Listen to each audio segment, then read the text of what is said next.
Welcome, everyone. Today we're talking about ATM skimming, one of the most common ways criminals steal money from everyday people. It can happen fast. You use an ATM like normal, and later you discover money missing from your account, without you buying anything. ATM skimming is when criminals secretly add fake parts to an ATM to capture your card information and steal your PIN.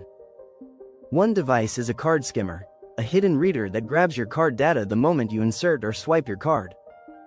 The second piece is used to capture your PIN, often a tiny hidden camera aimed at the keypad.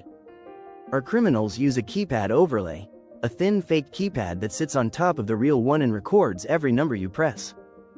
To spot skimming, look closely for signs of tampering, loose parts, crooked card readers, or anything that looks added on.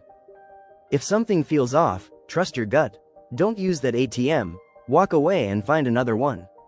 Choose ATMs in safe, well-lit areas, like inside a bank or busy store, especially where cameras and staff are nearby.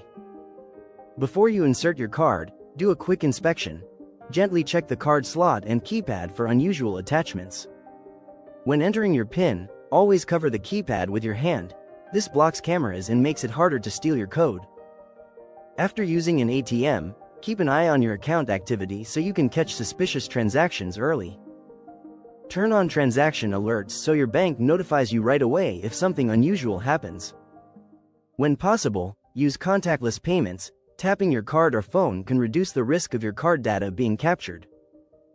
And if you suspect a skimmer, report it immediately to the business owner, your bank, or local authorities, so others stay safe too.